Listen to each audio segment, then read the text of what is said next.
Salam alaikum, Azoul, bonsoir. Ils ont annoncé une grève. Les magistrats mettent à nu le pouvoir réel et font tomber le mythe de la justice indépendante. Le syndicat national de la magistrature annonce le début d'une grève ouverte et limitée jusqu'à satisfaction totale des revendications. Les magistrats accusent le pouvoir judiciaire d'exercer un pouvoir hégémonique et de ne pas réellement œuvrer en faveur de l'indépendance de la justice. Les magistrats ont également dénoncé le ministère de la Justice qui, selon eux, agit largement en dehors de ses prérogatives, empiétonnant ainsi sur les attributions du Haut Conseil de la magistrature qui, à lui seul, autorité pour décréter le mouvement ou le moment du mouvement annuel des magistrats. Le syndicat estime que la décision du ministère de déplacer près de 3000 magistrats en un temps record atteste la thèse de la domination du régime sur tous les rouages de l'État. Ce mouvement a été élaboré à la dernière minute, sans qu'aucune étude de dossier n'ait été effectuée en amont. Et les conséquences sont à la hauteur de l'amateurisme des magistrats et leurs familles sacrifiées. Le syndicat refuse d'ancrer son action dans le cadre de la lutte contre la corruption parce que ce problème d'indépendance se trouve au sein même des textes de loi en plus de la pratique. C'est pour cette raison que les magistrats ont demandé la révision des textes pour lever l'hégémonie du pouvoir exécutif sur le pouvoir judiciaire et le gel du mouvement annuel. Enfin, les magistrats ont appelé le ministre de la Justice à cesser de prendre de haut la profession, caractéristique d'un narcissisme maladif dont il serait atteint et qu'il convient de traiter. Novembre, la guerre de libération, novembre, le mois de la guerre, novembre, le mois symbolique ou le symbole de la révolution algérienne qui a changé le cours de la vie, et novembre de la révolution populaire actuelle qui déracinera le régime. Le vendredi 37 qui coïncide avec le 1er novembre donc 2019 est le 65e anniversaire de la noble guerre de libération. Les Algériens souhaitent que cette date hautement symbolique soit un vendredi grand par le nombre et par les exigences aussi. Ce sera le vendredi du refus catégorique du régime. Cette révolution du 22 février rassemble toutes les caractéristiques de la guerre de libération et ses particularités. Elle est en quelque sorte sa continuité politique. Le Hirak populaire est bel et bien la deuxième révolution qui rassemble le peuple algérien dans toute sa diversité. Unis autour du même mot d'ordre, le peuple veut son indépendance, un slogan puissant qu'on a peu entendre dans les quatre coins du pays. Beaucoup ont entendu. La même volonté que nos pères et mères et nos aïeux à l'aune de la guerre de libération. Il est vrai que les données ont changé, que les événements ont évolué, mais les souffrances restent les mêmes et le remède reste le même aussi. L'indépendance, la révolution pour un changement radical. Mufti Zakaria l'a si bien dit. Novembre غيرت وجه الحياة وكنت نوفمبر مطلع فجر وذكرتنا في الجزائر بدرا فقمنا نضاهي صحابة بدر. Et ce vendredi aura des allures de novembre 54 dans l'esprit des révolutionnaires. De fortes perturbations du réseau Internet sont annoncées.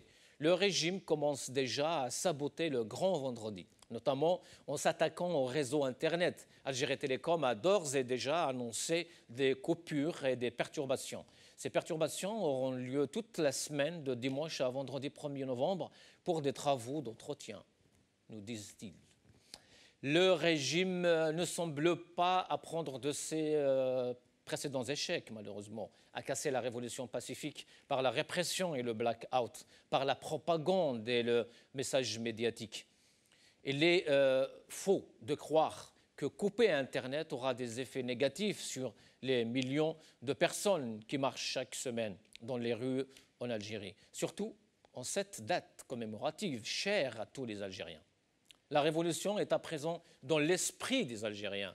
Il n'est plus besoin de pousser ou d'encourager les gens à l'investir ou à investir la rue. On peut dire que les choix hasardeux ou le choix hasardeux du régime Et ces vaines tentatives d'en finir avec la révolution, notamment en lynchant ou en diffamant quiconque ne serait pas d'accord, ont en réalité été un carburant pour la révolution. Le train de la révolution est bel et bien lancé et rien ne l'arrêtera, ni le commandement militaire, ni les présidentielles de Gaïd Saleh, ni le blackout médiatique, ni la connivence avec l'étranger. La révolution a atteint sa vitesse de croisière et elle ne s'arrêtera qu'une fois arrivée à destination. La destination s'appelle, ou la station s'appelle changement radical du régime.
Algérie, un régime à bout de souffle est le titre de notre émission de ce soir. Et pour en parler, comme d'habitude, j'ai le plaisir d'accueillir ici sur le plateau trois invités à ma droite.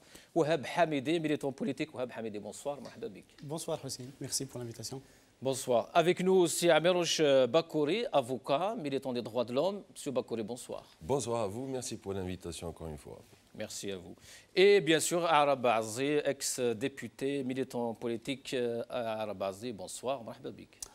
Bonsoir Hussein, bonsoir les amis, bonsoir à toutes et à tous les téléspectateurs de Maghrébien.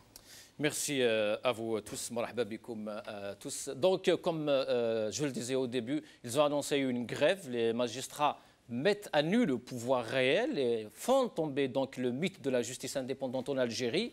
On va regarder ces images et on revient pour commencer le débat. في عدم استقلالية القضاء من حيث النصوص والواقع ومن غير المعقول معالجة هذا المشكل بمجزرة طالب القضاة وعائلاتهم بعملية تدوير عشوائية انتقائية وانتقامية غير مدروسة دوسا على حق القضاة في الاستقرار اجتماعيا والمكفول دستوريا وفي المواثيق الدولية التي صادقت عليها الجزائر، وكذا بموجب المادتين 26 و 68 للقانون الأساسي للقضاء، وهو ما يضاف إلى سلسلة المشاكل التي يعانيها القاضي مهنيا واجتماعيا. لقد حرصت النقابة الوطنية للقضاة وبكل شفافية على سلك طرق الحوار مع مصالح وزارة العدل في سبيل الاستجابة لمطالب القضاة المشروعة، وتحملت ضغطا رهيبا من القضاة في سبيل الحفاظ على القضاء وحسن سيره، لكنها تفاجأت بغلق كل أبواب الحوار معها، مما اضطر المجلس الوطني للعودة إلى هياكل النقابة وقاعدتها، أين تقرر توقيف العمل القضائي برمته ابتداء من تاريخ الأحد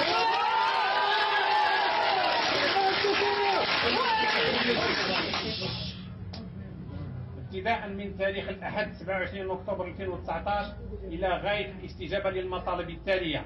أولا شروع.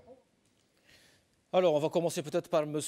Bakouri. Vous êtes avocat, vous connaissez très bien le milieu, le domaine en Algérie. Qu'est-ce qui se passe en ce moment? Surtout que le Conseil de magistrature vient d'annoncer cette grève illimitée. Les Algériens se demandent, est-ce que c'est par solidarité avec le Hirak, pas? Est-ce que ça reste juste des revendications d'ordre social? Qu'est-ce qui se passe? Moi, en tant que praticien du droit, en tant qu'avocat, je vais vous dire que cette grève des magistrats est un nouveau souffle, oui. un nouveau souffle pour le Hirak, pour le peuple algérien. Je pense que le syndicat des magistrats, aujourd'hui, oui, dans les circonstances actuelles, a bien compris l'enjeu qui est devant lui, a bien compris que son indépendance reste toujours une chimère par rapport à ce pouvoir exécutif. Ce n'est pas le premier communiqué. Mais pourquoi attendre aujourd'hui alors? Justement. Parce que les Algériens se posent cette question. La justice n'a jamais été indépendante, en tout cas. Pourquoi attendre aujourd'hui? Oui. Effectivement. Dans chaque secteur, dans chaque corporation, il faut un déclic. Maintenant, on ne doit pas accuser les magistrats d'être en retard par rapport à la révolution aux revendications. Je vous signale que nous-mêmes, avocats, nous-mêmes, on était en retard par rapport à cette révolution. On est sortis après le peuple. On n'est pas sortis avant le peuple. Le peuple, c'est au bout de 2019, au bout du 5e mandat, qu'il a décidé de renverser Bouteflika. Oui. Après 20 ans, il faut toujours un déclic. Oui. Le déclic, c'était le 5e mandat pour le Hirak. Oui. Maintenant, pour les magistrats, on peut leur laisser le bénéfice du doute. Le déclic, c'est cette mutation. Cette mutation, ils l'ont bien décrit, c'est une journée noire pour la magistrature algérienne. Ils ont bien décrit dans leur communiqué, qu'est-ce qu'on lit dans leur communiqué? Une mutation de plus de 3000 magistrats faite en une heure. Faite en une heure dans des chambres fermées. Dans une chambre fermée, j'essaie de traduire le communiqué, sans la participation du Haut Conseil de la magistrature, c'est-à-dire sans la participation des magistrats eux-mêmes. Vous savez, le Haut Conseil... Qui n'ont jamais participé d'ailleurs. D'ailleurs, ils disent que c'est juste une participation formelle. Oui. Maintenant, la question qui doit se poser... Mais est-ce que cette histoire de journée noire, justement, est-ce que c'est par rapport à l'Algérie, par rapport à tout le monde ou par rapport à des intérêts quelconques? Je pense que c'est par rapport à l'Algérie. Il faut comprendre. Il faut comprendre une chose. L'indépendance, parmi les revendications du Hirak, vous le voyez tous, chaque vendredi, oui. Libérons la justice. Absolument. Libérons la justice. Oui. Pour libérer cette justice, il faut aussi libérer le magistrat. Il faut travailler dans ce sens. Maintenant, c'est quoi l'obstacle pour l'indépendance de la justice? Le communiqué le souligne. C'est l'omnipotence du pouvoir exécutif sur le pouvoir judiciaire.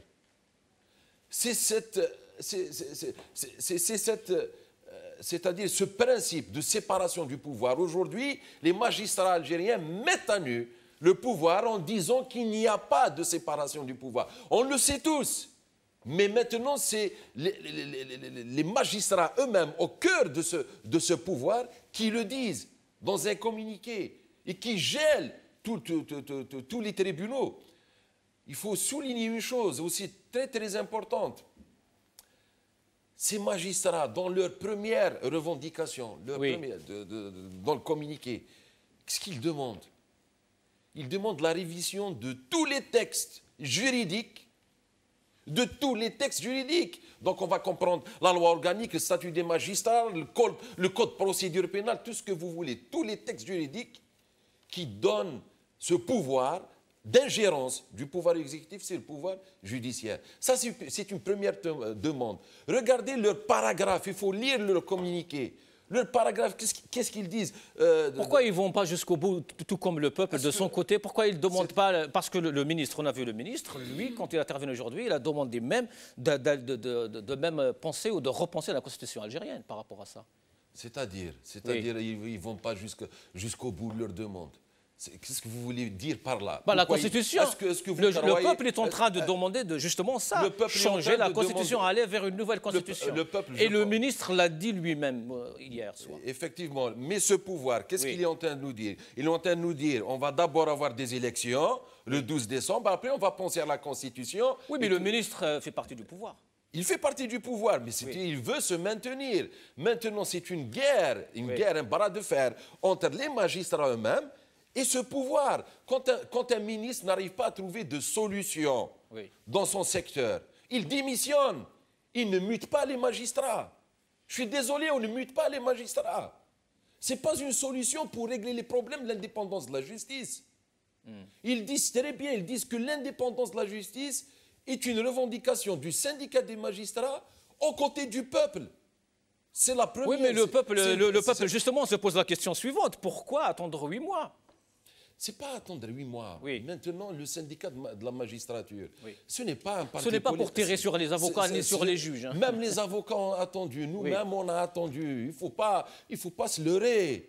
Ce peuple, il a libéré beaucoup de corporations. Je le dis, je le redis. C'est le peuple qui a libéré les corporations. C'est le peuple qui a libéré les élites. La première élite a été libérée, on va dire, c'est les magistrats, c'est les avocats. Mais aussi, il y a une autre élite. Les médecins, jusqu'à présent, je ne les ai pas vus. Les enseignants, jusqu'à présent, je ne les ai pas vus. D'ailleurs, les deux secteurs viennent d'annoncer une grève. Justement, maintenant, les magistrats... Sinon, maître... Est-ce qu'on ne peut pas laisser le bénéfice du doute à ces magistrats et dire que ce mouvement, que cette mutation est un déclic? Et nous, en tant que militants... C'est une action à encourager. Le peuple algérien l'a encouragé. Sauf qu'on se pose des questions, c'est normal aussi, parce qu'il y a ce genre de questions depuis hier sur les réseaux sociaux du moins. Par exemple, sur cette dernière question, on a vu des réactions donc, des Algériens, les uns et des autres, sur les réseaux sociaux. Ils disent... si ces mutations s'arrêtent aujourd'hui, le ministre parle, fait une conférence de presse, il dit, bon, on va arrêter tout ça. Est-ce que ces magistrats continuent à lutter auprès du peuple ou pas? Bien sûr qu'ils vont continuer à lutter. Ces magistrats font partie du peuple. C'est ça. Ces magistrats ont une épée de Damoclès sur leur tête, il faut que vous le sachiez. Ces magistrats ne sont pas indépendants. Ces magistrats ont un pouvoir qui les réprime. Ce pouvoir s'appelle le Haut Conseil de la magistrature, présidé par le président de la République et le ministre de la Justice. Wahab Hamidi, sur cette question? En fait, moi, je veux bien relativiser un peu les propos de notre ami par rapport à... En fait, si on fait une analyse systémique par rapport à l'intitulé du système algérien, l'élite... Enfin, c'est pour ça que le peuple rejette un peu l'élite, parce qu'il ne la trouve pas il la trouve pas comme une locomotive de ce qu'on appelle entre guillemets Hirak. Oui, de la révolution. La révolution. Il n'accompagne pas la révolution. Exactement. Elle n'était pas là devant comme on l'a vu en Tunisie, où les magistrats et les avocats étaient les premiers, ils étaient devant. Même si en Algérie, au début, les avocats étaient là. Mais ils ne sont pas le moteur. C'est pas le moteur de la révolution. On voit que la révolution, tous les vendredis et tous les mardis, pour moi, je dirais les étudiants, c'est le moteur, c'est l'élite moteur de cette révolution. Ce qu'on reproche le peuple, c'est pas par rapport, c'est l'attente, c'est d'être déjà en déphasage, parce que quand on lit, on va pas rentrer dans le détail à la virgule, dire que voilà, ça c'est juridique, ça c'est du légal, ça c'est du politique.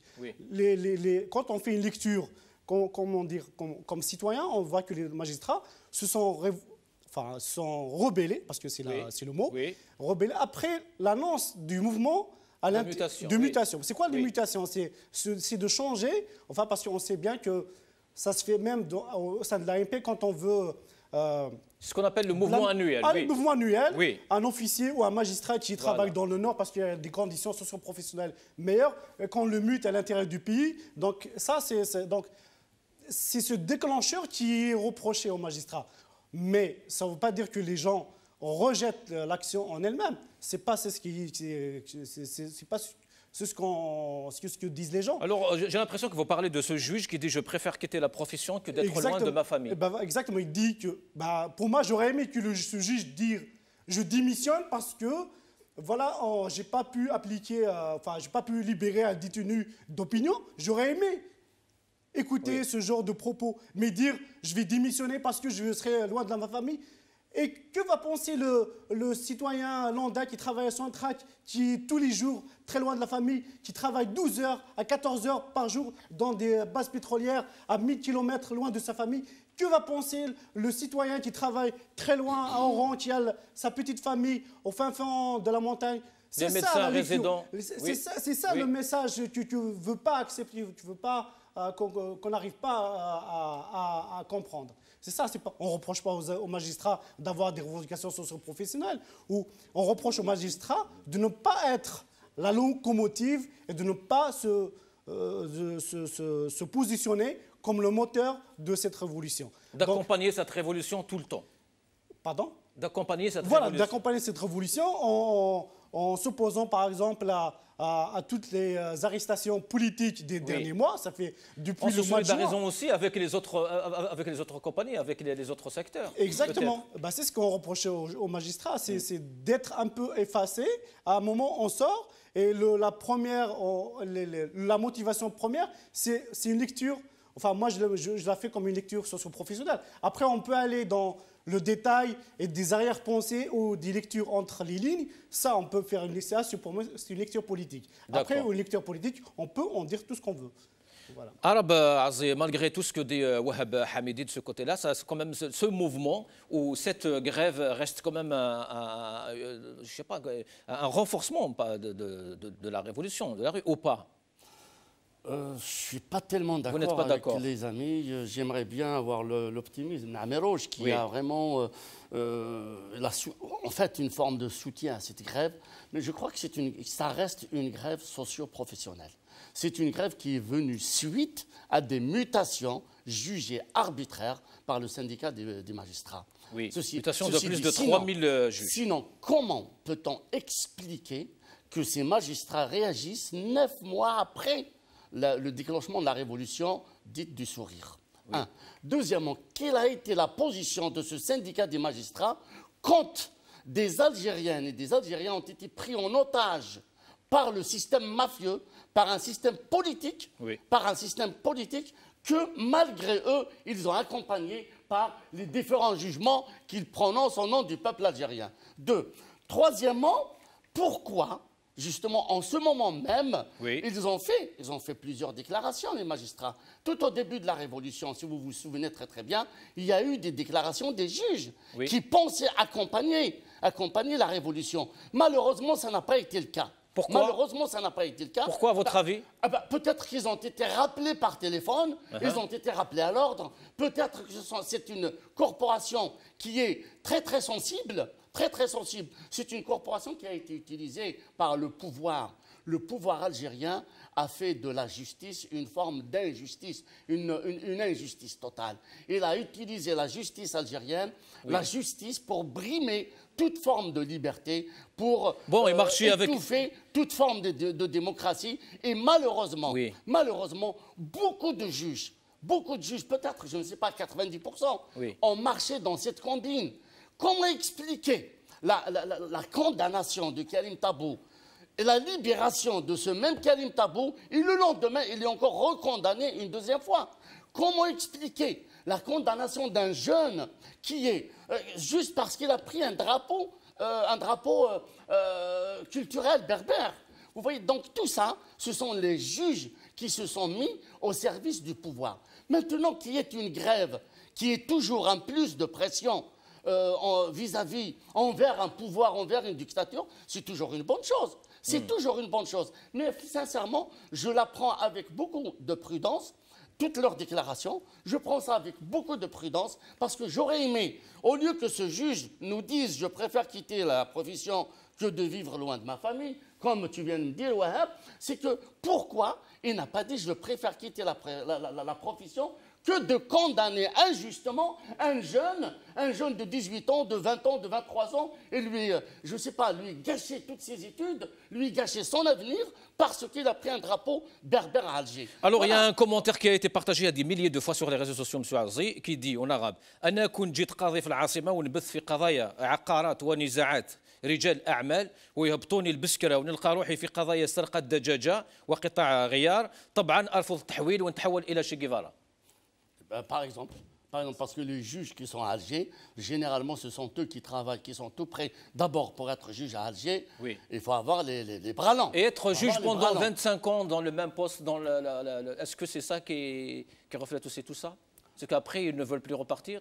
Non, le problème, c'est que ça se passe presque au niveau de beaucoup de wilayat. Oui. De beaucoup de wilayat, des juges qui travaillent. Il est connu de tous les Algériens qu'il y a une justice du téléphone, ou la justice par téléphone. Donc aujourd'hui, ces juges-là, moi je préfère... Oui, mais quand même, cette décision de grève, d'aller en grève, ce n'est pas une décision de téléphone. C'est une décision qui reste quand même à saluer, non? Oui, c'est pas ce que je dis aussi. Oui. Je dis que ça reste toujours un moyen de pression. Oui. De plus, c'est une corporation qui fait pression, mais malheureusement, 9 mois après, et malheureusement pour des raisons socio-professionnelles. Pour des raisons socio-professionnelles. Moi, j'aurais aimé qu'ils réagissent avec la révolution. Moi, j'aurais aimé que les mêmes juges refusent de juger des gens d'une manière injuste. Refuse de mettre en prison des jeunes, refuse de mettre en prison des hommes comme Bourgara, cette question des révolutionnaires, cette question à mettre Bakouri, justement. Pourquoi, c'est ce que disent nos invités, hein, et j'imagine beaucoup d'Algériens aussi, pourquoi ces juges, par exemple, depuis hier, du moins depuis hier jusqu'à aujourd'hui, ne parlent pas de Karim Tabou, de Bourgara, je ne sais pas, ne posent pas en condition la libération de Bourgara avant le 1er novembre? Vous pouvez, s'il vous plaît, relire le commentaire? Le commentaire oui, partagez. Alors, je vais vous lire. أنا كنت جيت قاضي في العاصمة ونبث في قضايا عقارات ونزاعات رجال أعمال ويهبطوني من بعد البسكرة ونلقى روحي في قضايا سرقة دجاجة وقطع غيار طبعا أرفض التحويل ونتحول إلى تشي جيفارا. Ça c'est un commentaire d'un ذباب électronique. C'est un commentaire. C'est un profil, c'est un commentaire, c'est une idée, c'est une idée partagée par le pouvoir. Donc Arab Azi, c'est un doubab? Non. C'est exactement ce qu'il vient de dire. Non, monsieur Maître Bakouri, c'est exactement ce qu'il a voulu dire, mais d'une autre façon. Non, Arab Azi va respecter, n'a pas dit... On va revoir la séquence alors. Je vais demander à revoir la séquence. Non, mais ça, dire que c'est un juge parce qu'il est à Alger, automatiquement le foncier des hommes d'affaires et parce qu'on l'envoie à Bskera, c'est pour ça qu'il se révolte. Non, ça je n'accepterai jamais parce que là c'est mettre... C'est l'un des commentaires, il y a beaucoup de commentaires. C'est même la position du pouvoir. C'est même la position du pouvoir. Aujourd'hui, une chaîne privée a partagé au début, en matinée, que ces juges, finalement, c'était juste parce qu'on leur a fait quitter leur cocon familial ou à cause d'affaires. Oui. Non, on ne peut pas débattre de cela. Ça, c'est du populisme. Là, on est entre des gens respectueux, on parle d'une situation. Il vaut mieux parler de choses sensées. Et les choses sensées, c'est quoi? La chose sensée, monsieur, vous avez dit tout à l'heure qu'effectivement, il y a des magistrats qui ont condamné. Ce juge, vous avez dit, j'aurais bien aimé qu'il me dise, je démissionne parce que... Mais qui c'est qui vous a dit que c'est ce juge qui condamne? Le juge de Bir Morad Raïs, qui a ordonné le mandat de dépôt de Bourga'a. Oui, par exemple. Ça ne concerne que lui, ce juge. Ce juge, son nom, prénom, seront inscrits dans l'histoire à tout jamais de l'Algérie. Il y a que non, mais il y a d'autres juges. Je vais ça concerne quand même... Laissez-moi vous expliquer. Laissez-moi vous expliquer. Laissez-moi vous expliquer le fond de ma pensée. Laissez-moi vous expliquer le fond de ma pensée. Bien sûr, allez-y. Ce juge d'instruction de Bir Morad Raïs, qui a mis sous mandat de dépôt Bourga'a, ça ne concerne que lui. Dans l'histoire, il a inscrit son nom, dans le mauvais côté de l'histoire. Et Bourga'a lui-même va se souvenir de lui. Et les avocats qui se sont constitués pour Bourga'a vont se souvenir de lui.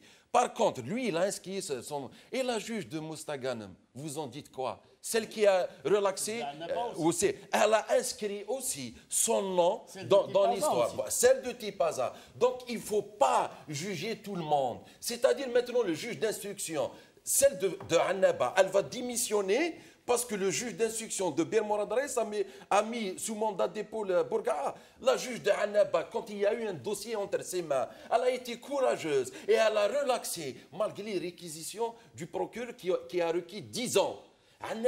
Boustghanem aussi, et le juge de Béjaïa. Le juge de Béjaïa qui a relaxé l'affaire de l'âne. L'affaire de l'âne comme atteinte au corps constitué. Lui aussi, il a un dossier entre ses mains. Il a eu le courage de relaxer. Ce juge de Béjaïa... Est-ce que vous êtes en train de nier l'existence de réseaux d'intérêt dans les wilayas? Non, je ne suis pas en train de nier. Je suis en train de vous dire qu'il y a dans cette corporation des juges courageux qui veulent en découdre avec ce pouvoir. Mais là, on est tous d'accord. La juge qui a libéré Karim Tabou, elle se retrouve à Intfla. Le juge qui a relaxé l'affaire de l'année se retrouve à Sétif. Est-ce qu'elle se retrouve à Indfla par rapport justement à ce jugement? Mais bien sûr, Safi ou le Carfé, c'est comme ça que ça marche. Mais le fond du problème, quand vous dites, est-ce que c'est anormal? Parce que la presse dit que cette juge est toujours à Tipaza. Mais de quelle presse? Attendez, l'inamovibilité du magistrat. Le magistrat, après 10 ans d'exercice dans un tribunal donné. Ça, c'est des conventions internationales sur le principe de l'indépendance de la justice et du procès équitable et tout ce que vous voulez. Un juge est inamovible. Le juge est l'inamovibilité du juge. Mais c'est un principe, monsieur. Alors, et là, vous êtes en train de me dire, ce n'est pas normal qu'il reste plus de 10 ans. Un juge qui reste plus de 10 ans dans un tribunal. Et ça, c'est ça dans l'article, dans le statut de la magistrature. C'est 5 ans normalement, non? 10 ans. S'il est dans un tribunal plus de 10 ans, dans une cour de justice, il a le droit d'y rester. Et on ne peut pas le changer, le muter sans son consentement. Ça, c'est la loi. Ça, c'est l'article. Revenons, s'il vous plaît, aux socio-professionnels. Vous trouvez qu'ils sont sortis parce que ces mutations, pour vous, c'est socio-professionnel. Moi, je vous dis que ces mutations sont politiques. Moi, je vous dis que ces mutations, c'est le pouvoir. Alors, expliquez-nous, dans quel sens ces mutations, justement, relèvent du politique? Elles arrivent juste avant les élections, d'abord, parce qu'ils ont peur. Ils ont peur de la réaction de ces magistrats. Maintenant, si on contrôle un tribunal, on ne peut pas contrôler tous les tribunaux. Il y a eu 70 magistrats de Béjaïa qui ont été mutés. 100 magistrats de Tizi Ouzou qui ont été mutés. Tous les procureurs ont été mutés. Est-ce qu'il y a eu une poursuite pour l'emblème Amazigh à Tizi Ouzou, à Béjaïa ou à Bouira? Non, il n'y a pas. D'accord. Est-ce qu'il y a eu des arrestations? Est-ce qu'il y a eu des auditions? Est-ce qu'il y a eu une continuité judiciaire? Pourquoi vous ne dites pas qu'il y a à l'intérieur du corps des magistrats des gens qui essaient de se battre? C'est parce que peut-être le téléphone n'a pas fonctionné dans ces cas. Wahab Hamidi, il faut qu'on passe, sur ça, il faut qu'on avance un petit peu. En fait, on est d'accord par rapport à ce que vous dites. Dans toutes les corporations, il y a des gens bien, il y a des gens sincères, il y a des magistrats qui se donnent, qui travaillent peut-être 18 heures par jour.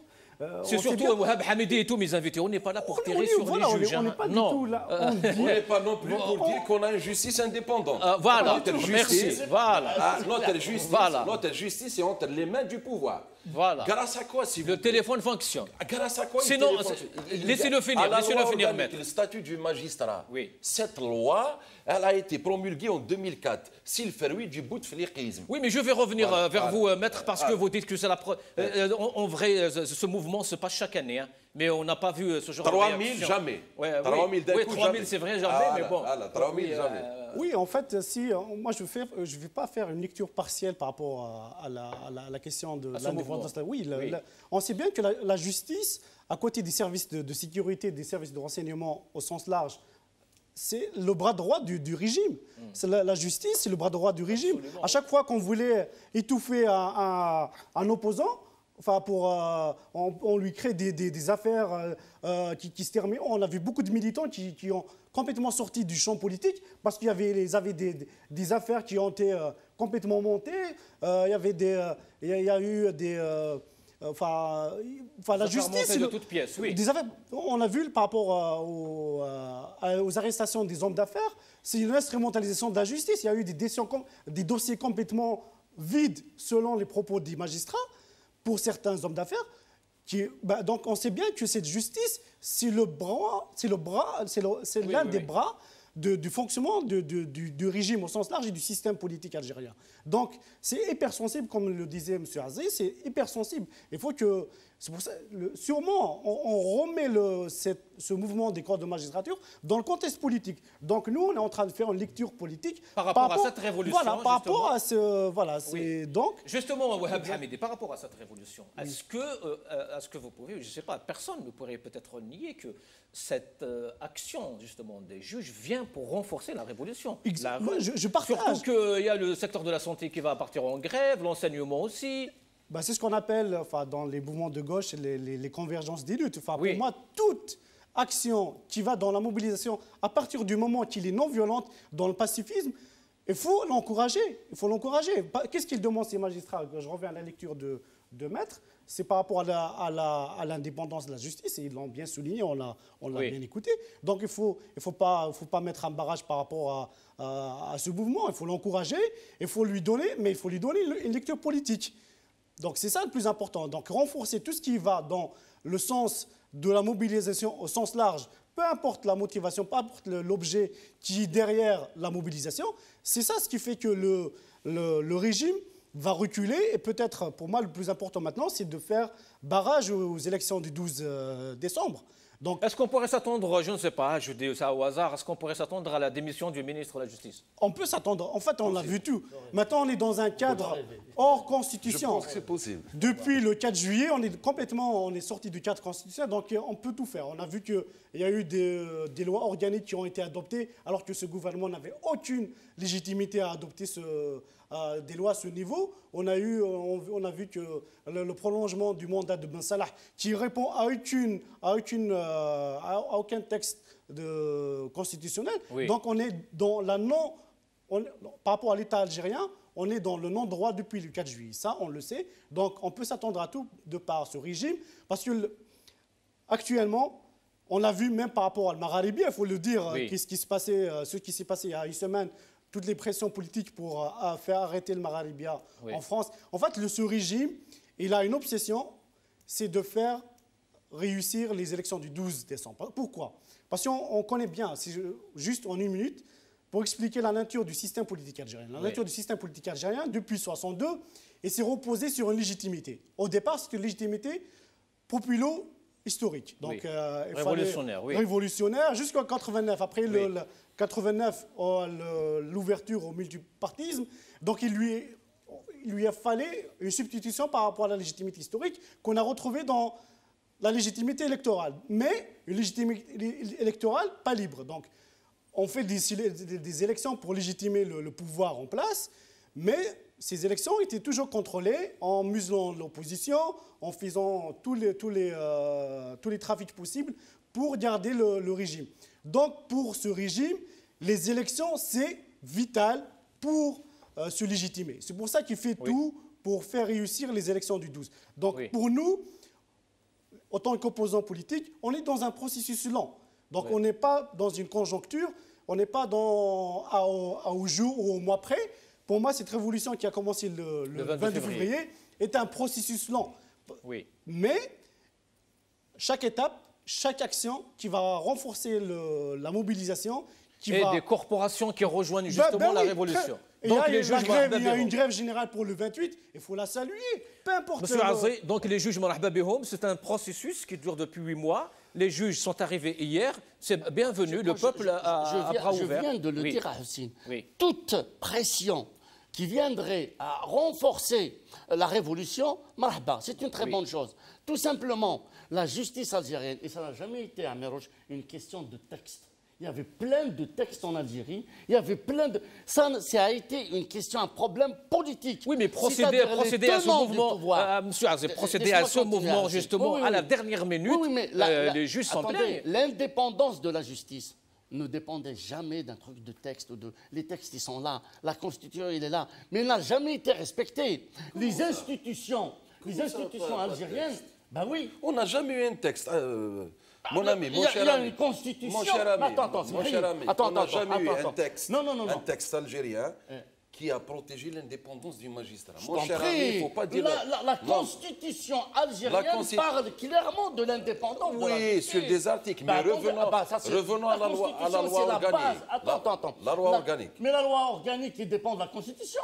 La loi organique est faite à partir que dit la loi organique? Alors, maître تبقى لي المادة 19 من قانون المجلس الأعلى للقضاء فإن وزير العدل هو المختص بتنفيذ مداولات المجلس. C'est pas normal. La justice dépend de... Il est en train de me dire que les textes, c'est ce qu'il vient de dire. Il vient de dire les textes sont là. Les textes protègent l'indépendance de la justice. Ce que vous avez dit. La Constitution protège l'indépendance de la justice. Très bien, je suis d'accord. Laisse-moi continuer, s'il te plaît, parce que je t'ai laissé finir. Laisse-moi continuer ma logique. Le problème n'a jamais été un problème de texte. Très bien. C'est un problème politique. Je rebondis sur ça. Voilà, c'est un problème politique. Parce que la Constitution, il dit clairement... Il parle clairement de l'indépendance de la justice. Ça n'a jamais été le cas.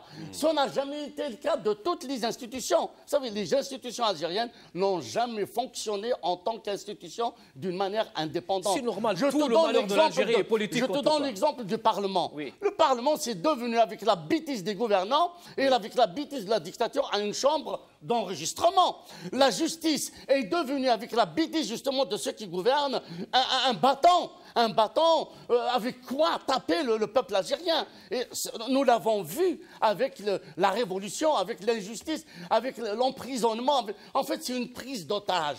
C'est une prise d'otage. Depuis l'indépendance à ce jour, l'Algérie avait 2 centres de décision. Il avait 2 centres de décision. À la limite, un centre de décision, il est situé à Tagara. Absolument. Et le deuxième centre de décision, il est plus ou moins situé à Mouradia, mais je ne crois pas. Je ne crois pas trop parce qu'il subit la pression de Tagara. Donc aujourd'hui, le problème n'est pas un problème de justice, c'est un problème profondément politique et l'indépendance de la justice viendrait réellement avec la Deuxième République, à laquelle appelle le peuple algérien de tous ses voeux. On va continuer, par contre, on va regarder ces quelques vidéos. Je pense que c'est les magistrats à Oran et à Alger et on continue.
Donc, c'était Tizi Ouzou, Ouaran et Alger. À Oran, on avait c'était des citoyens qui sortaient dans la rue aujourd'hui. Donc, la révolution continue. Exactement. Enfin, c'est bien parce que par rapport à... on a annoncé qu'ils voulaient couper Internet aujourd'hui en Algérie. Parce que, en fait, le 1er novembre, c'est vraiment un test global, enfin général, par rapport à la mobilisation.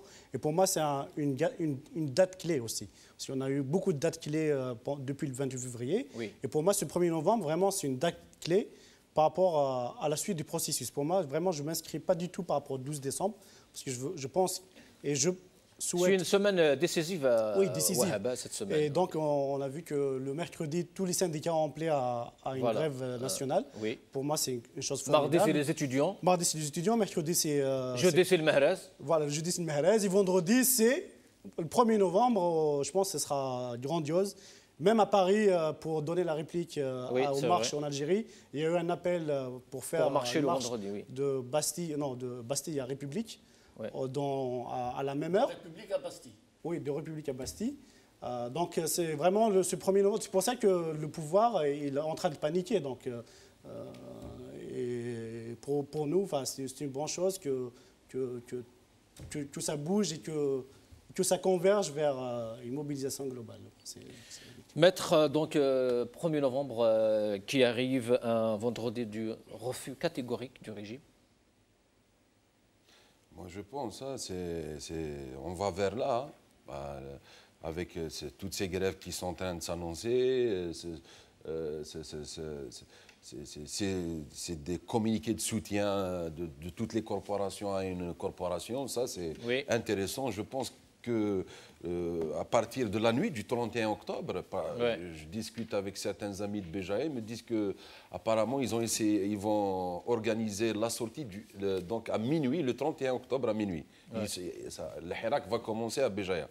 Donc c'est assez intéressant. Le peuple, dans sa globalité, majorité, est toujours en train de raviver la flamme de ce Hirak. Mais je vous dis, on ne pourra pas aller loin sans un principe sine qua non. Il faut libérer la justice. Parce que même s'il y a un changement, si on ne la libère pas, on aura toujours, quel que soit le prochain gouvernement. Alors, dans ce cadre, justement, libérer la justice, est-ce que ces juges ou ces magistrats vont jusqu'à, revendiquer la libération des détenus avant ce 1er novembre ? Vous me posez une prendre la décision, c'est à eux en tout cas, c'est ce qu'ils disent. Prendre la décision de libérer les détenus avant le 1er novembre. Il faut que vous sachiez, j'essaie de vous dire quelque chose depuis tout à l'heure, je ne comprends pas ce que le message arrive. Oui. Quand il y a un mauvais juge dans un tribunal, ça ne veut pas dire que tous les juges du même tribunal sont mauvais. Quand il y a un juge convaincu que le porteur du drapeau... Mais là, on parle d'une décision d'un syndicat. Pourquoi aujourd'hui ils sont unanimes dans leur décision ? Le syndicat est une chose, le juge d'instruction, Ben Moradres, qui a mis Bourga en prison, est une autre chose. J'essaie de vous dire, depuis tout à l'heure... Donc ils ne peuvent pas prendre une décision politique. Ce syndicat dire voilà, si on ne libère pas les détenus, il n'y a pas de traitement. Mais là, vous êtes en train de parler avec une passion, je la comprends. On est tous passionnés. On aimerait bien rêver voir ce syndicat de magistrats sortir et les faire sortir de l'Harrach. Mais ce n'est pas ça le combat. Ils vont sortir ces détenus de l'Harrach. Je vous l'assure qu'ils vont sortir. Ça veut dire quoi, ça ? Parce que la révolution, elle est en marche. Les avocats... Est-ce que vous avez des sources ? C'est quoi ils vont sortir ? Pas des sources. Oui. Le régime doit lâcher du lest. Ce mouvement de magistrats, effectivement, ce régime, c'est une réaction à une vague qui arrive, à un nouveau souffle qui arrive. Vous pensez que ce régime a vraiment cette intelligence ? Je crois que ce régime d'abord, il est en train de... Intelligent, je ne pense pas, mais il est malin, on va dire. Il est malicieux, on va dire. Oui. Le fait déjà d'oser toucher à 3000 magistrats en 1 heure, là, je me demande quel genre de conseiller a le ministère de la Justice. Est-ce que finalement, quand même, c'est osé, il n'a pas touché à son magistrat. Donc ce n'est pas le ministre de la Justice qui a fait ça ? Non, c'est le ministère de la Justice, c'est lui qui a décidé. Oui. C'est Zarmati qui a décidé, c'est le ministre de la Justice. Moi, je voudrais juste souligner une chose. Oui. Tout à l'heure, mon ami disait, parce que si on veut vraiment communiquer à l'opinion publique, il faut qu'on rétablisse certaines vérités. Les textes algériens, déjà la première revendication du syndicat, c'est la révision de tous les textes. Les textes qu'on a, mon ami, dans la Constitution, que stipule la Constitution? Elle stipule que le président de la République nomme le premier, suivez-moi bien, oui. Nomme, c'est-à-dire le président de la République, c'est le plein pouvoir. Oui. C'est le pouvoir, c'est lui qui décide, rien que lui. Il décide de nommer, c'est lui qui nomme le premier président. C'est le premier magistrat. Le premier président de la Cour suprême, justement, il ne doit pas être le premier magistrat. Oui. Il désigne le premier président de la Cour suprême, il désigne le procureur général de la Cour suprême. Oui. Tout. Et c'est le président du Haut Conseil de la magistrature. Et le vice-président du Conseil de la magistrature, c'est qui? C'est le ministre de la Justice. C'est le ministre de la Justice. Ce Haut Conseil de la magistrature, qu'est-ce qu'il fait? C'est quoi ses prérogatives? Et pourquoi ce syndicat, justement, ne s'est pas rébellé par rapport à tout ça? Il s'est rébelle par rapport à tout ça. Il faut lire le communiqué. Il est en train il est en train de dénoncer l'ingérence du pouvoir exécutif sur le Haut Conseil de la magistrature. Le Haut Conseil de la magistrature mais à travers la mutation. Est composé du président de la République, du vice-président, c'est le ministère de la Justice, du premier président de la Cour suprême, du premier procureur général de la Cour suprême. Oui. Donc tout cela, ils sont nommés par le président. Il n'y a que 10 magistrats élus, membres élus, et ça c'est unique au monde. Et 6 autres personnalités nommées par le président de la République, qui n'ont rien à voir avec le corps de la magistrature. Ouais. Ça, je suis en train de vous dire ce qu'il y a dans les textes. Oui. Il y a 6 personnalités qui n'ont rien à voir avec la magistrature. Elles sont connues pour leurs compétences, mais elles sont nommées par le président de la République. Incroyable. Donc le texte, vous dites que les textes préconisent la liberté de la magistrature. L'article 60... La Constitution préconise la liberté, enfin, pas la liberté, l'indépendance de la justice. Mais la Constitution algérienne, elle est contradictoire. Je viens de vous dire un article de la Constitution qui stipule que le président de la République est le président du Haut Conseil. Je suis d'accord avec vous. Il y a un autre point très important. L'article 60 du statut des magistrats. Est-ce que je peux te tutoyer? Est-ce que tu sais, cher ami, que le procureur général d'Alger, maintenant on va parler cas pratique, le ministre de la Justice ordonne au procureur général d'Alger, ou bien au procureur de la République Bemora Daès, via le procureur général d'Alger, de poursuivre quelqu'un individuellement. Oui. Le procureur général doit exécuter, c'est la loi, il doit exécuter les ordres du pouvoir exécutif. Il demande aux policiers, au service judiciaire d'auditionner le militant. Après avoir vu que le dossier était complètement vide, le procureur décide de classer le dossier, malgré les instructions du ministre. Ça, c'est l'indépendance du juge. On est d'accord. Le juge a été courageux, il a décidé de classer le dossier. D'accord. Est-ce que vous savez que les textes algériens, irrités par le système Bouteflika, l'article 60 préconise que ce procureur de la République est sous le coup de la ligne 2, c'est une faute professionnelle. Le fait de ne pas avoir exécuté les ordres en tant que subordonné et hiérarchique. Sinon, on va revenir une autre fois. Une autre fois, justement. Justement,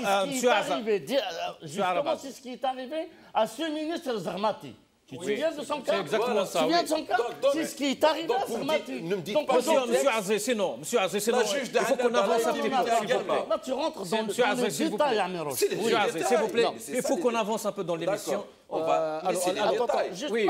Il faut débattre de ça. Oui, mais le problème, ce n'est pas un problème de texte. Est-ce que vous savez qu'on est l'un des seuls pays au monde où on interdit aux magistrats de faire grève? Ben oui. C'est pas normal. C'est ce qu'il a dit justement le ministre. On interdit à la police de faire grève. On interdit aux pompiers de faire grève. Alors comment tu me dis, mon cher ami, que les textes sont là pour protéger? Attends. Les textes, la Constitution. La Constitution, je vais te la tête. Ça, c'est autre chose. Monsieur Azé, justement, ça allait être... Monsieur Azé, s'il vous plaît, ça allait être ma question. D'accord. Le juge, le ministre Sarmati a dit justement ceci, que c'est interdit de faire la grève pour les juges, pour les magistrats, mais il a oublié que c'est interdit à Gaïd Salah de parler de 3 fois par semaine aux politiques. Il a oublié que c'est interdit à Ben Salah de nous représenter, de dire à Poutine Fakhamatuhu.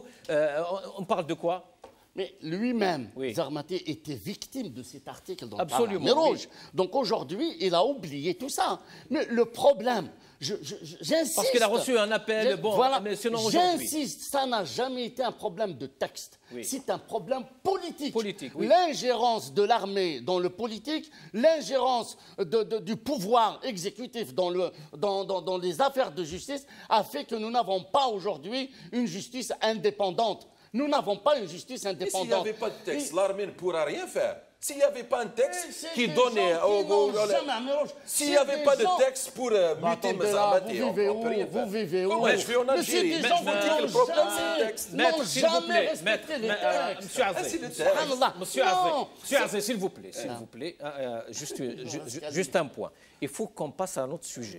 C'est bon, les juges, c'est bon. Déjà, un dernier mot par rapport à ça. Je fais un petit tour. Oui, alors un dernier mot. Monsieur Azé, s'il vous plaît. S'il vous plaît. Monsieur Azé, s'il vous plaît, un dernier mot sur ce sujet, les juges. On passe au 1er novembre qui arrive. On n'a même pas 20 minutes. L'Algérie a été gouvernée depuis 1962 par une mafia au pouvoir. Ce sont des gens qui s'en foutent des textes de loi. Ils ne les ont jamais respectés. C'est vrai qu'ils ont fait des textes de loi. C'est vrai qu'ils parlent du pouvoir judiciaire, pouvoir juridique, pouvoir, je ne sais pas moi, d'indépendance de tous les pouvoirs. Mais en réalité, ils ont géré le pays comme une mafia depuis 1962. Deuxièmement, ces juges-là, le syndicat de la magistrature, depuis 20 ans, ils sont gérés par les mêmes textes. Ce syndicat-là, il faisait quoi depuis 20 ans? Ils ont accepté ces textes. Quel est le juge qui est sorti qui me dit je vais démissionner parce que ces textes font de moi un outil au service du pouvoir politique? Jamais, je n'ai pas vu de juge. C'est vrai qu'il y a des juges courageux, comme il y a des généraux courageux, comme il y a des militaires courageux, comme il y a des médecins courageux. Mais aujourd'hui, nous sommes dans une situation à la croisée des chemins. Il y a une révolution. Cette révolution, qu'est-ce qu'il dit? Pour une deuxième république, pour une véritable indépendance des institutions de notre pays, il faut donner un rôle effectif aux institutions des pays. L'indépendance de la justice, c'est l'un des piliers de la démocratie dans le monde. Sinon, les textes... Sinon, même si avec ce pouvoir, avec cette mafia au pouvoir, même si on a les meilleurs textes du monde, les textes anglais, on a les meilleurs textes du monde, ces gens-là seront toujours soumis à la justice du téléphone. Wahab, est-ce qu'un état de droit serait en faveur de ces juges? En fait, moi, j'ai... une réponse à ça? Oui. En fait, c'est un état de droit, c'est quoi un état de droit? C'est l'émanation d'une volonté générale. Parce qu'à un moment, ces lois, pourquoi on parle que ces lois ne reflètent pas la volonté... Les lois algériennes, par rapport au code pénal, par rapport au code civil, ça a été toujours un copier-coller des textes français ou libanais. En fait, un texte de loi, c'est une règle de droit, c'est pas juste des mots qu'on colle l'un à l'autre, c'est un processus social, c'est pour répondre à un besoin social. C'est pour ça que les lois algériennes, peu importe le problème en Algérie, ce n'est pas un problème de droit, ce n'est pas un problème juridique. Si vous voulez, par rapport à ma conviction profonde par rapport à la question des magistrats, moi j'aurais aimé que les magistrats soient des élus. Pourquoi pas? Donc ça, on va parler sur un problème politique par rapport à la gestion des affaires du pouvoir et de l'État. Vous parlez, oui, il y a toujours eu des magistrats, il y a eu des officiers qui sont intègres. C'est pour ça que l'État algérien, il existe toujours. Heureusement que l'État, il est toujours là. Mais notre problème, ce n'est pas l'État. Notre problème, c'est le pouvoir politique. Le pouvoir politique, c'est quoi? C'est quoi la politique? C'est quoi le droit? C'est quoi les lois? C'est juste un reflet des intérêts politiques. Donc, qu'est-ce que fait le droit? C'est retraduire un fait politique en règle juridique. Donc, le problème en Algérie, ça n'a jamais été une question de loi. Vous avez rappelé par rapport à toutes les prérogatives du président de la République. Beaucoup de gens oublient un empereur, en vrai. Beaucoup de gens oublient que la Constitution qui donne tous ses droits actuellement à Ben Salah ou au futur qui va arriver, qui était héritière de la Constitution 96, mais qui était héritière de la Constitution de 76 de Boumediene. Si Boumediene lui-même qui s'est donné tous ses pouvoirs pour faire à l'époque face à l'état-major, parce que c'est toujours l'armée qui détenait le pouvoir réel en Algérie. Après, et tout ça renforce le peuple dans sa position d'aller justement vers une nouvelle Algérie. Toujours et finir et dire que c'est un problème politique, rien d'autre.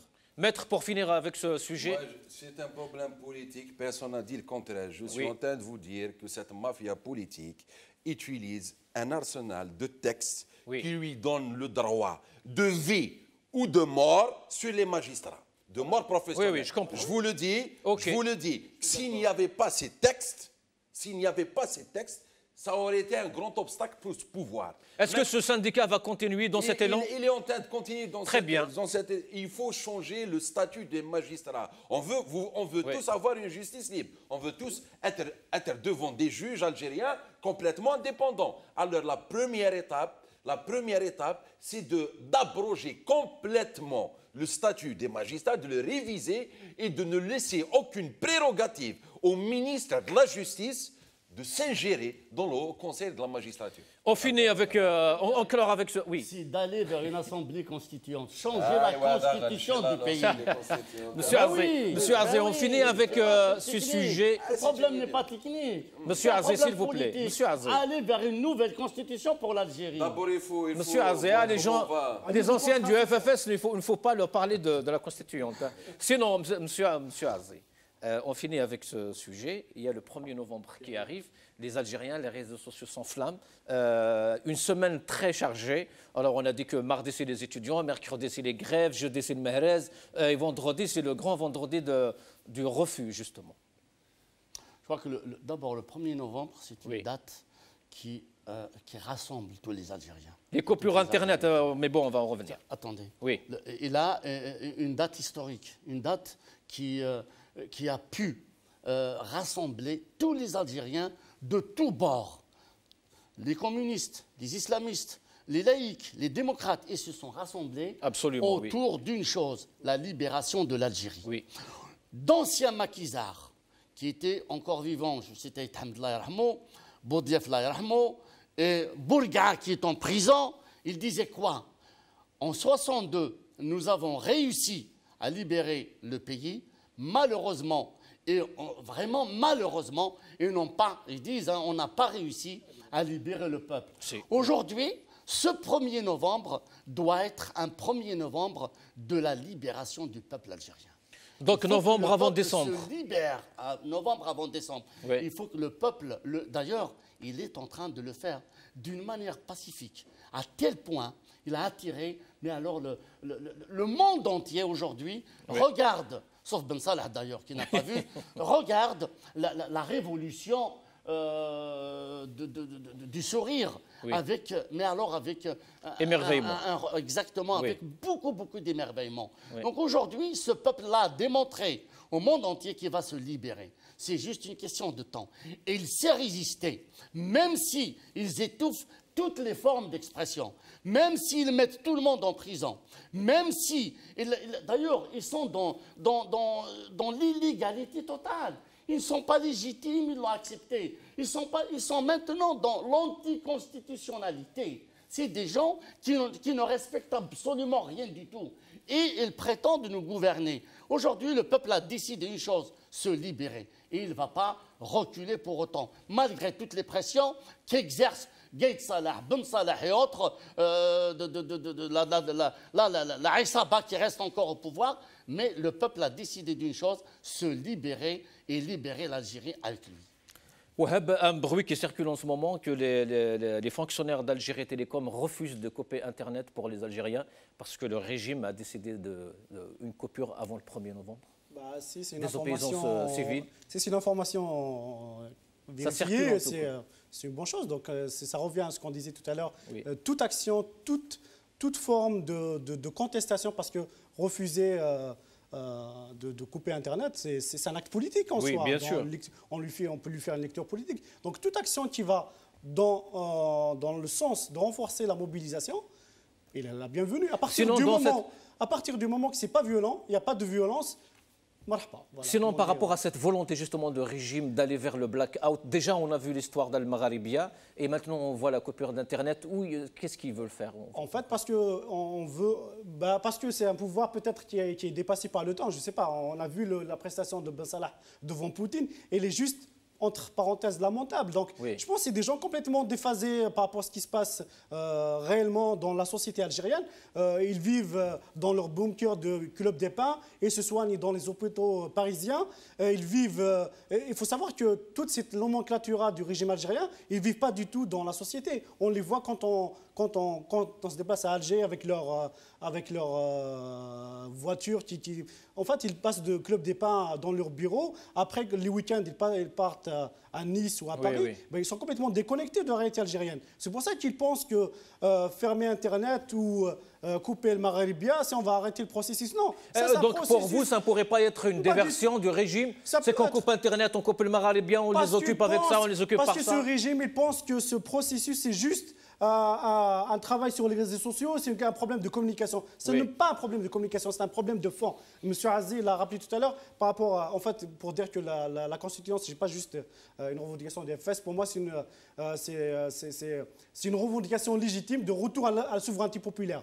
Pourquoi le 1er novembre 1954, le peuple est sorti pour dire fin au système colonial, et là, pour le 1er novembre 2019, le peuple va sortir pour dire fin à ce régime autoritaire qui a squatté l'Algérie depuis 1962. Donc pour moi, toutes ces diversions, couper le Maghrébien, couper les réseaux sociaux, tout ça, ça ne va pas arrêter le processus, parce que c'est un processus lent qui ne va pas s'arrêter à 8 mois, même si le 12 décembre, ils vont tout faire pour faire élire à leur président fantoche, mais ce président n'aura aucune légitimité pour mener le bateau Algérie vers des lendemains meilleurs. Donc ce processus va continuer jusqu'à ce que le Tenhaoudia aura tout son sens politique.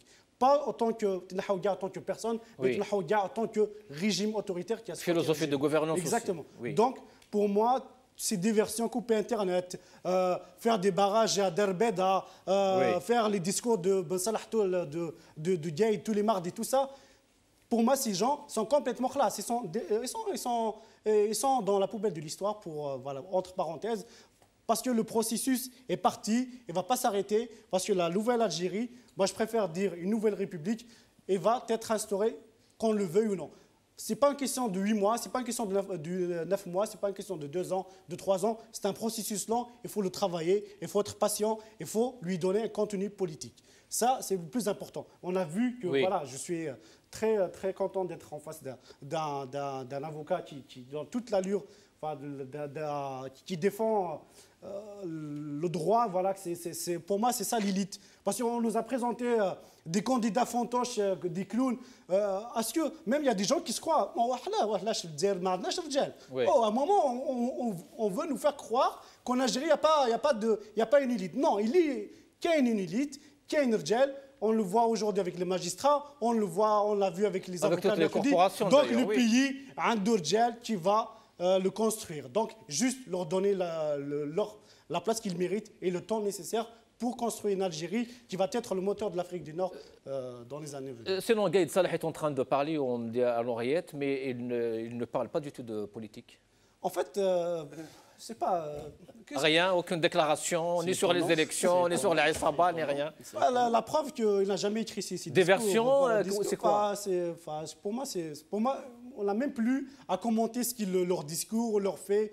Pour moi, il faut qu'on travaille, il faut qu'on continue à se mobiliser, il faut qu'on construise cette Algérie en dehors de ces personnes. Pour moi, je n'ai plus à commenter les discours de Ben Salah ou de Gaïd Salah. Ils ne m'intéressent pas du tout parce qu'ils n'apportent rien de politique, rien de fond, rien dans la construction réelle par rapport à... Enfin, il n'y a aucun plus par rapport aux politiques. Maître Bakouri? Moi, je pense intimement qu'on est sur la bonne voie. Il y a beaucoup de gens qui me disent vous êtes trop optimiste, mais écoutez, l'espoir fait vivre. Il faut. On voit beaucoup de camarades en Algérie qui luttent sérieusement, qui sacrifient, chacun dans son domaine. Je pense que ce peuple est merveilleux à tel point qu'il a libéré toutes les tranches sociales algériennes. On a vu au Liban même. Exactement. Donc c'est un truc qui nous donne du courage pour continuer d'une manière pacifique. Ouais. Je pense que c'est vrai, là on dit que ce Hirak est un mais il faut donner en même temps les mécanismes. Les mécanismes. Oui. Mais je dis, ce n'est pas au Hirak de donner les mécanismes. Le Hirak, il est là pour refuser le régime. Oui. Le régime, peut-être que je vais dire, le mécanisme d'abord, ou bien les mécanismes, ils doivent d'abord, ils vont émaner certainement du Hirak, mais d'une classe politique. Mais Bouteflika a cassé la classe politique.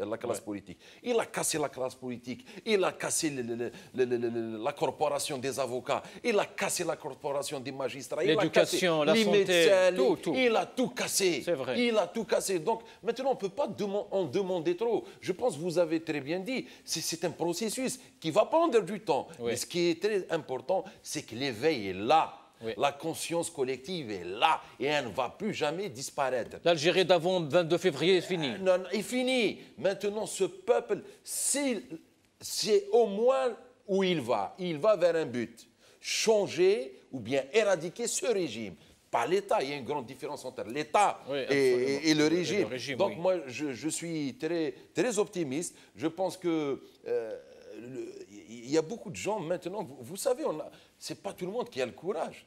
Peut-être on a des gens parmi les Hirak, parmi le peuple, ils ont des solutions, ils ont des solutions de crise, mais peut-être les arrestations leur font peur. Moi je vais pas les traiter de lâches. Non, chacun sa situation. Mais si ce régime voulait vraiment le changement, il va d'abord libérer le champ médiatique, le champ politique. Absolument. Le Hirak. Imaginez, depuis 8 mois, si vraiment ce régime voulait un changement, peut-être que mon ami ou mon ami auront créé un parti politique qui va émaner du Hirak pour proposer des solutions. Mais on ne peut pas créer de parti politique. On ne peut pas créer d'association nationale. Il faut une autorisation. Donc tous ces mécanismes, ce n'est pas au Hirak de les donner, c'est à ce régime de la Le Hirak les impose. Le Hirak les impose. Ce régime va lâcher du lest. Mais ce régime, est-ce qu'il va lâcher du lest d'ici 1 mois, d'ici 2 mois, d'ici 1 année? Moi, je ne me pose pas cette question. Le plus important, c'est l'endurance du peuple. Qu'on garde ce cap et surtout le pacifisme. Vous voyez, depuis 8 mois, il a essayé des dizaines et des dizaines de manœuvres pour casser toutes les bonnes volontés, et ça n'a pas marché. Et là, cette semaine, c'est la tentative et cette semaine, je pense... Et la coupure d'Internet aussi, ça rentre dans ce, justement... Imaginez, coupure d'Internet. Oui. Mais tous les gens, maintenant, maîtrisent le VPN. Il n'y a pas un Algérien qui ne maîtrise pas le VPN. Donc, même s'il coupe Internet, et après... Le mot, c'est-à-dire le mot d'ordre a été partagé. Couper le Maghrébia, après couper Internet, c'est couper un peu le... C'est couper, bien sûr, la voix du peuple. C'est la voix du peuple. C'est ça, il faut le dire. Votre chaîne est parmi je pense que c'est la dernière aussi, qui est en train de porter véritablement la voix des Algériens. D'autres chaînes algériennes ont complètement censuré cette révolution depuis des mois. Malheureusement. Mais finalement, la censure médiatique n'a pas réussi à casser ce Hirak. On est 100 fois mieux regardé maintenant sur Internet, en tout cas. Internet aussi, peut-être. Maintenant, je vous dis, il faut juste garder espoir et rester dans le cap du pacifisme. Oui. Ça, c'était important. Et cette semaine, mon ami, cette semaine, elle est bénie. On commence par une grève de magistrats, il y a les enseignants qui arrivent, il y a les trucs. Juste avant le 1er novembre, je pense qu'on a des entrées extraordinaires. Et le plat de résistance sera le 1er novembre. Je pense qu'on va... Sinon, j'ai eu une question technique pour vous, ça vient juste de me revenir. C'est par rapport aux détenus qui ont été arrêtés le jeudi, alors, la plupart journée des avocats. C'est le mardi. Ils sont au 2e étage, c'est ça? C'est quoi cette histoire? C'est quoi au tribunal Sidi Mohamed. Qu'est-ce que c'est-à-dire? J'ai lu quelque part que les détenus, justement, arrêtés le jeudi des avocats n'ont pas été jugés. Les détenus de jeudi? Oui. Ouais, c'est peut-être que les détenus de... Et là, les magistrats sont en grève. Alors la grève des avocats, le détenu a le droit de ne pas comparaître s'il n'y a pas d'avocat. C'est son droit le plus légitime. Oui. Maintenant, je vous le dis, en connaissant la certains de ces détenus, leur morale est au beau fixe. Donc ne pas être jugé le jeudi ou le mardi, tout le monde a dit on ne cherche pas la relax. Nous, on est des héros. On est là, c'est un honneur. C'est un honneur qu'on soit là pour la révolution. Laissez-nous en prison, ce n'est pas un problème. Mais maintenant, c'est vrai, c'est une bonne question technique. Est-ce que ces magistrats-là, parce que le juge, normalement, le juge de Sidi Mohamed, je crois que le premier procès, c'était le mardi passé. Oui, si c'est ça, c'est ça. C'est le mardi passé, voilà. Délibéré pour ce mardi. Donc, soit le lundi ou le mardi. Le lundi, normalement. Le premier, c'est ce lundi. Oui. Donc, normalement, le juge, même s'il est en grève, il peut sortir de son bureau, 9 h, délibérer, prononcer son verdict et reprendre sa grève. Je pense que quand il s'agit de liberté des gens, ce magistrat doit délibérer. Je pense, si vraiment, ça normalement c'est le président du syndicat des magistrats qui va leur donner cette recommandation. S'ils veulent vraiment que le peuple soit avec eux, qu'on ait confiance en leur action et volonté. Les magistrats qui ont les dossiers des détenus et qui ont comparu la semaine dernière, ce lundi, mardi, ils doivent prononcer le verdict. À la base, 1er novembre donc, qui arrive. Je crois que coupure Internet. a parlé oui. D'une révolution qui est en train d'avancer. Absolument. Et c'est quelque chose de formidable. Et se renforce avec les juges aussi. Ben oui, cette révolution, tant qu'elle a été prise en charge par le peuple, tant qu'elle a été prise en charge correctement et convenablement, elle va aboutir. C'est une question de temps. Ce pouvoir, cette mafia au pouvoir, il est en train de résister, il est en train de tergiverser, parce que le Maghreb est assez grand. Ils ont tous des dossiers les uns sur les autres, et on le sait, on le connaît. Aujourd'hui, même si, parce que les actes là, fermer l'Internet, fermer le Maghrébia, sont des actes bassement politiques, sont des actes d'une bassesse incroyable. Et aller se plaindre auprès de Poutine. À la limite exactement, à la limite d'une mesquinerie, mais c'est incroyable. Aller pleurnicher au pied de Poutine, je crois que c'est ça l'humiliation. Et lui dire Fakhamat au Raïs. C'est ça l'humiliation. Ouais, il a oublié une chose, c'est que Poutine est au courant de tout ce qui se passe en Algérie. C'est que Poutine a des moyens de contrôler ce qui se passe en Algérie. C'est un gars du KGB. Donc aujourd'hui, cette révolution, et c'est l'espoir de tout un peuple, c'est l'espoir de tout le peuple algérien. Même s'ils ferment Internet, même s'ils ont fermé le Maghrébia, même s'ils peuvent fermer d'autres chaînes de télévision, ils peuvent fermer tout le... Parce que en fait, leur objectif, ils croient qu'en fermant toute initiative, en interdisant toute initiative politique, toute initiative de libre expression, ils croient qu'ils vont mettre fin à cette révolution. C'est vraiment le cas contraire qui se produit. Oui. Et à chaque fois, on a de plus en plus de monde, de plus en plus de citoyens qui essayent de s'exprimer. Et leur seul objectif, avoir le droit d'être un véritable citoyen, avoir le droit d'exercer convenablement sa citoyenneté à part entière, et non pas une citoyenneté qu'au moment où on va voter, on se considère comme des citoyens. Donc aujourd'hui, le peuple est clair. Il a pris en charge la révolution algérienne. Et toutes ces tentatives de répression prouvent que le système est en train d'échouer. Que le système est en train d'échouer, il est en train d'agoniser. Oui. Il est en train d'agoniser et il vit ses derniers moments. Oui, mais M. Azi, beaucoup diraient que ce discours, on l'a déjà entendu depuis les années 90. Le régime est agonisant, le régime est finissant, il est toujours là. Vous savez, quand il y avait de l'argent, ils ont acheté la paix sociale. Bouteflika a su, d'ailleurs, on avait parlé ici même sur ce plateau, les 1000 milliards de dollars, où est-ce qu'ils sont partis. On avait parlé de cette forme de distribution d'argent pour s'acheter une paix civile, une paix sociale. On avait parlé de cette distribution d'argent. Ils ont même acheté des soutiens internationaux, à savoir le soutien de la France, parce qu'aujourd'hui, le silence de la France sur ce qui se passe en Algérie, et au moment où ils ont vu ce qui se passe en Chili... Il serait complice ? Bien sûr qu'il est complice. La France-Algérie, elle est toujours en Algérie. Et elle est toujours complice de ce qui se passe en Algérie. Si ce n'est pas par des actions, c'est par son silence. Comment expliquer le silence de Macron? Comment expliquer le silence de tous les médias français? J'ai suivi tous les médias français, mais c'est incroyable. Ils ont parlé du Chili. Ils ont parlé du Liban. Ils ont parlé de la Tunisie. De la Tunisie. De la place Tahrir de l'Égypte. En Égypte. Du Venezuela. C'était la nuit du Venezuela. Ils ne disent rien sur l'Algérie. Y a-t-il pas eu... connivence? Ben oui, quelque part. Quelque part. Parce qu'en fait, la France-Algérie est toujours là. Parce que la France... elle est toujours... Sinon, un dernier message d'espoir à Arab-Azé, on arrive à la fin de l'émission. Ces anciennes colonies.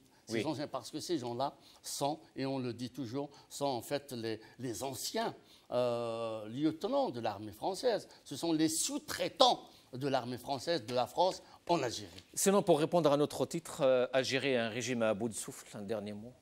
Moi, je l'ai dit, c'est un régime qui agonise. La preuve, il ne sait même pas sur quel pied danser. Ils sont en train de réprimer tout ce qui bouge, y compris les oiseaux qui bougent, ils les répriment. Donc ils sont en train de réprimer tout ce qui bouge. C'est une preuve que la révolution est en très bonne voie de réussite. Maître. Ce régime doit, maintenant, c'est le moment d'écouter, il doit écouter ce peuple. C'est le moment. Wahab. Juste peut-être un commentaire. Je ne voulais pas commenter tout à l'heure, mais par rapport à la prestation de Ben Salah devant Poutine. Oui. Ça révèle toute... la nature du régime algérien. Parce que si c'était Ben Salah, il était un homme d'État qui avait une légitimité populaire. Il serait comporté comme un homme d'État. Vu que c'est un homme qui a été parachuté, qui n'a jamais il n'a jamais été un militant politique, il a toujours été coopté dans les salons du pouvoir. Donc, même vis-à-vis d'un interlocuteur politique, il n'a pas cette stature d'État. Donc, c'est ça la fin du régime, parce que ce régime n'a plus d'hommes, donc il n'aura plus de moyens de se régénérer. Donc là, c'est la fin. Et pour moi, un message d'espoir, c'est que... Il a pris le même chemin que son président Bouteflika, qui recevait tous les maires de Paris, enfin des arrondissements. Exactement, voilà. Donc, parce alors des hommes, monsieur le maire, ce ne sont pas des hommes d'État. Donc, pour finir, je vais dire qu'il faut que le peuple algérien, il faut que nous, parce que moi, je ne parle autant que Wahab, mais je pense que c'est le sentiment que je partage, mais c'est qu'il faut qu'on soit patient. C'est un processus, je reviens toujours que c'est un processus lent. La transition en Espagne, ça a duré 4 ans. La transition au Portugal, ça va prendre plusieurs années. Donc, il faut continuer à travailler, il faut continuer à se mobiliser, il faut toujours donner du contenu politique à toute action. Voilà. Ça vient aussi, juste un mot. Le sourire ironique de Poutine prouvait que ce dernier, que Ben Salah, a humilié aussi bien l'Algérie que le peuple algérien. C'est une honte de parler comme ça à un président. Et on est au mois de... Enfin, pas loin du mois de novembre. Maître, merci. Yatek Saha. Maître Amirouche Bakouri. Arab Azé, merci. Wahab Hamidi, merci. Cette émission arrive à sa fin.